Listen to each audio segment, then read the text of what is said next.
Hi there. Today we're going to be learning about the scientific method, something that science is based on, obviously. That's why they call it the scientific method. We start out with this picture here that kind of explains the scientific method in terms of a baby.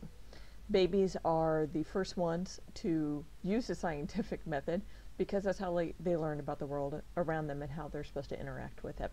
So this just shows a picture of a little baby kind of following the steps of the scientific method. And we're going to see there's actually a couple extra little steps to put inside, but the idea is basically the same. First thing you do is to make an observation. So the little baby finds something on the floor, and he goes, I wonder what this is. I wonder if it tastes good. Maybe it's food, maybe it's not. I don't know. So then the next thing he does is form a hypothesis. Oh, I think if I stick it in my mouth, I can see if it's food or not. So he performs the experiment, puts it in his mouth, and then he analyzes the data, which means now that he's got some information to go off of, he can decide whether or not this is food. Based on his face hair, I'm guessing that it's not food, or if it is food, it tastes really, really bad, like Brussels sprouts. So the next thing he does is to report his findings, and usually we do that in school in the form of a conclusion. But if you are a real scientist, you would do it in a journal, scientific journal. You would publish your results. And so he's reporting his findings, and the next thing is in those reports you would invite others to reproduce your results. Because if you put results out there and people do the same exact experiment and say, no, that doesn't work, then we find out that your hypothesis is wrong, or your conclusion is wrong, I should say. But if everybody in the world who tries your experiment comes up with the same exact answers, then they can go, oh yeah, that's right, we totally agree with you. So we're going to go through these steps of the scientific method and kind of explain how it works using something near and dear to me, which would be my animals.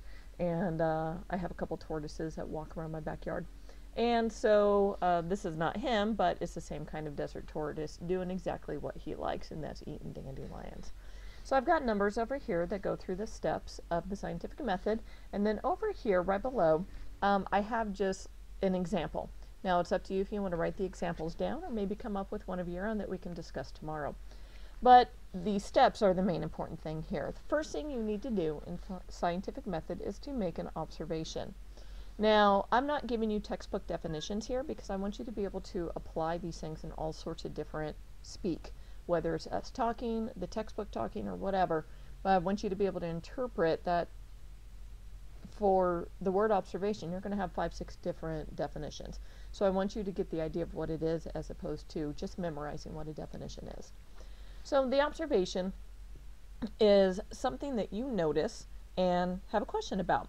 Now, just think of in history things like that. I wonder if the sun is at the middle of the universe, or is the earth at the middle of the universe? What are stars made out of? Why is the sky blue? Why does my cat drool on me whenever she likes to dig her claws into me? Weird things like that. But anyway, it could be anything. Absolutely anything you can come up with. So an observation is just something that you notice and you go, I wonder why. I wonder about that. And that's what's great about science, is because you always get to wonder. You wonder why this happens. Why does that happen? I love it. Anyway, so my tortoise, his name's Mike. He likes to eat dandelions. You know, little things that turn into little poopy heads that you blow on. And he loves to eat dandelions. And I got to wonder one day, and I thought, is it just the dandelions that he likes, or does he like all yellow flowers? So that led me to, I can perform an experiment on that. And so I decided to run a little experiment on my tortoise, but the first thing I had to do was to make that observation of him eating the yellow flowers, the dandelions, and me wondering why. Okay, next step you're going to do, step 2, is to make a hypothesis. A hypothesis, as you guys probably learned back in grade school, is an educated guess. But I'm going to add something to it. An educated guess that is testable. Okay, notice it's in capital letters, so that means it's very important. So an educated guess means I think that blah, blah, blah, blah. Or if this happens, then this should result from it, blah, blah, blah. But anyway, that has to be an experiment that you can run on it. So if we say something like, I think that the moon is made out of cheese, if you cannot perform that experiment, or someone else can, then it is not a viable hypothesis. But if I say, I think that, like here, I think that Mike, my tortoise, likes all yellow flowers. Well, yeah, I can run an experiment on that, so that's good. That's testable. Or I say, if Mike likes all yellow flowers, then he will eat any yellow flower I give him. So if you notice, my hypothesis usually starts with, I think that, blah, blah, blah. Or, if this happens, then this will result from it, blah, blah, blah. And so most of your hypotheses should be in one of those two formats, okay? So now notice, I've got two things I could be testing here. Is it all yellow flowers that he likes, or is it dandelions that he likes? Okay, so there's two variables. So that leads us to the next step, which is I need to narrow down my variables when I come up with the experiment. And so in my experiment, step 3, I need to create some variables. But the thing is, I can only test one variable. Oops, I'm on the microphone. I can only test one variable at a time. Am I testing the yellow flowers, or am I testing the color of dandelions? Okay.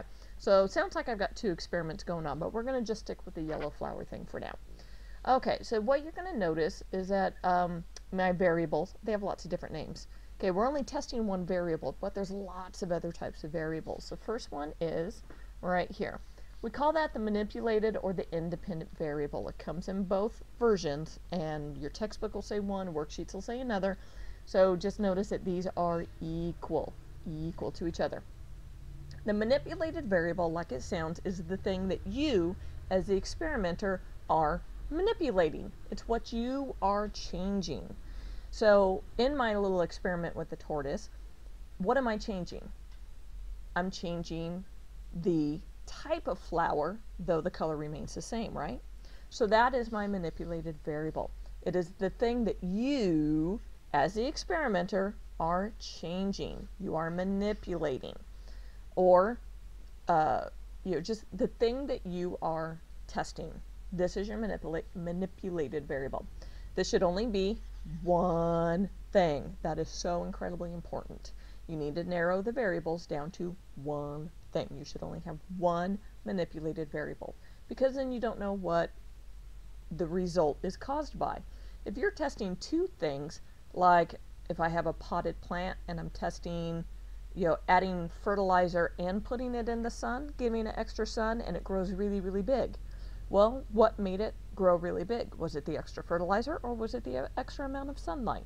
You don't know. So you have to test one thing at a time, so whatever the result is, we know is because of that one thing. So we call that the manipulated variable. Okay, the second one is called the responding variable, or dependent variable. Again, these two are equal to each other. And this is the thing that you are measuring. It's the outcome. So now think about it. What would be the responding variable in my little tortoise experiment? If I give them a whole bunch of different yellow flowers, one of them's a dandelion, one's a lily, one's a rose, whatever. If I give him a whole bunch of different flowers that are yellow, what's the outcome? Whether or not he eats the flower, right? Okay, so this one's kind of easy because it responds to the manipulated variable. It depends on the manipulated variable. So this one's kind of easy. Basically, this will give you your data, because you're collecting information, you're picking out information from the experiment, so that'll give you your data. Now we do have something else that's called the standardizing variable, and what that is the thing that you are keeping the same that doesn't change. Now you're thinking, in this experiment, well, what can I keep the same? Because we're testing different types of flowers, right? Well, I should give him the same amount of flower each time. Because what if I give him a little bitty dandelion and a giant lily? Well, maybe this big lily is intimidating to him and he won't even go near it because of the size. Well, now we got another variable in there. We don't want that. So we need all the other things to be the same. We need the color yellow to be the same. We need the size of the flower to be the same. We need the time of day that we feed him the flowers of the day the same. So these are all the things that we want to keep consistent. And then we have what's called a control group, which is, and you probably hear more about this with like medical studies or medicine studies, when they give a new medicine to two groups of people. They give the medicine to one group of people, and they give a sugar pill or a fake medicine to a second group of people called the placebo. That's the control group. And the way that I explain this is a Rayburg-ism here, is right here. This is the group we do nothing to, so we can see what happens when nothing happens. So we can see what the normal results are. You know what, I'm going to add that in there. This is what the normal results are. So my control group is dandelion flowers, because I know that's normal. Him eating yellow dandelion flowers, that's normal. So that's what happens when nothing different happens. So this is who I compare to. So if he eats more than the dandelions, well, then I know he likes that yellow flower better. If he eats none of the other yellow flowers, well, then I've got something to compare to. So that's what the control group does. Tells me what happens when nothing exciting happens. These are your normal results. Okay, so now I kind of explained them already, but the next step is to perform the experiment, which I call fun time because I love experiments. But here are the 4 things that we mentioned previously with the actual experiment in there. So my manipulated variable, the thing that I'm in charge of, that I'm changing, is the type of flower that I give him. Okay, whether it's a dandelion, a lily, or a rose. Okay, my responding variable, what am I measuring every time I give him a flower? I'm measuring whether or not he eats them. It responds to the type of flower I give him. Standardizing variable, like I said, the things that you got to keep the same for each experiment. I give them the same amount of each flower and the same shade of yellow, same time of day. You know, all the rest of the stuff has to be exactly the same. And then the control group is giving them his regular stuff. We know that he eats dandelions regularly. So that's the control group. That's what I'm comparing to. I'm comparing, does he eat more than his usual amount of dandelions? Does he eat less than his usual amount of dandelions? So this is what I'm comparing to. So this is my comparison group, is another way to think about it. Okay? Experiments are fun. They're the best part. That's why I became a scientist, because there's nothing better than performing lots and lots of experiments. Okay, next, record and analyze the data. When you run an experiment, you should not just sit there and watch and go, oh, that's really cool. You should be writing down lots of information. That information is what we call data or data, depending on who you heard it from. And this is actually a plural Latin word. You may have seen the word datum, which is singular. So one point of information that I get, that's datum. But we usually go for plural, which is data or data. Now, for all you Star Trek geeks out there, y'all know that Data is the android who Picard works with. Okay. Anyway, so the data is all the information I collect from the experiment. And this can come in 2 forms. We have qualitative and quantitative. And look at that, I screwed it up. I always do that. Those are backwards. Flip-flop those. That one goes there, that one goes there. Qualitative describes the quality of the results. And you may not have qualitative every single time. You may not have quantitative every single time. But it's the quality. It describes the, like say chemistry. We're doing a chemistry experiment. The product was Windex color blue. Okay, that's describing the quality. It smelled like vinegar. That's a quality. It bubbled like soda. Quality. So that's qualitative. It describes. And then we have quantitative, which has the word quantity in it, which you should know is having to do with numbers. What quantity of oranges did you pick up at the store? 5. Okay, that's a number, numerical. So quantitative data, remember, flip-flop, is numerical. It produced 2.3 liters of gas. It moved the ball 2.6 meters. It's got a number attached with it. Okay? So data is what you record from the experiment. Comes in 2 varieties. Make sure that you always include both if possible. If not, then just do the one very, very well. Okay, now here is the next step. Step 6 is I need to report my results. An experiment is nothing unless you tell someone what you learned from it, what you got out of it. So here's my results. Day 1, he ate a dandelion. So hopefully you should be thinking, oh, that sounds like the control group. Yeah, because that's his normal stuff. Okay, and then, all right, I think I left off here. My husband came home, so I had to pause it for a second. Now I don't remember what I said, to you 2 seconds ago. Okay, anyway, so reporting your results is the next step. So day 1, he ate the dandelion, which I gave him, that's his normal situation, so that's the control group. Day 2, I gave him a yellow lily, and he didn't eat it. So day 3, well, maybe he just had an upset tummy. So day 3, I'm going to give him a dandelion again. Oh, look, he ate it. Okay, day 4, I'm going to give him a yellow rose. He didn't eat it. Day 5, I give him a yellow trumpet flower. He doesn't eat it. Day 6, I'm like, maybe he just doesn't feel well. So I give him some dandelions again, and he eats it. So these are my results. So are these quantitative or qualitative? So am I describing how many flowers he ate? No, I probably should have. Dandelions, how many? That might be important. So I should add some quantitative data here. So qualitative, I'm just describing yes or no, he ate it or not. Okay, now after I report my results, next thing I need to do is to come up with a conclusion. Now conclusions you guys are used to writing in junior high as, oh, this was a fun lab, I really enjoyed it, I want to do it again. No, that is not a conclusion. A conclusion is where you state whether or not your hypothesis was accepted or rejected.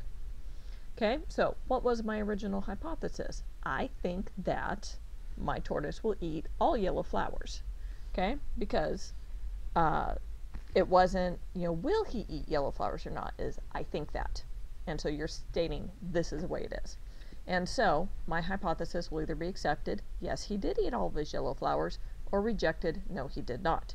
Now, this is perfectly okay. It's okay to have your data rejected, because what that means is, okay, now I know it's not the yellow that he's attracted to. So now I need to go back and restate a new hypothesis. So from this point, we'll say like right here. So after you state whether your hypothesis was rejected or accepted, then you can come up with a new hypothesis, and you begin step 2 again. So you come up with a new hypothesis. Say, okay, now I think it's dandelions. He really, really likes the flavor of dandelions. Okay, so does the color of dandelions have anything to do with it? So now I might want to come up with a new experiment, which we'll see in just a second. Now, this is why I love science. Science is great because it is totally cool to be wrong. Okay, you learn from being wrong.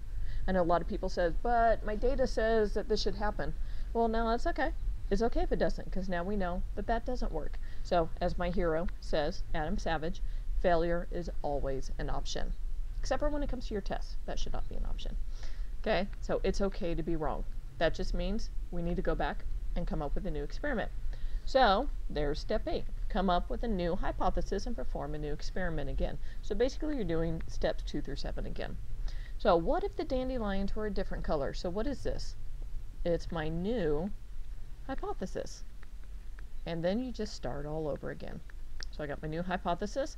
What if my dandelions were white as opposed to yellow? So there's my control group. Or what if they were green? What if I could dye them different colors with food coloring? Would he still eat them? Or does it have to be yellow dandelions? So that's what I'm trying to test.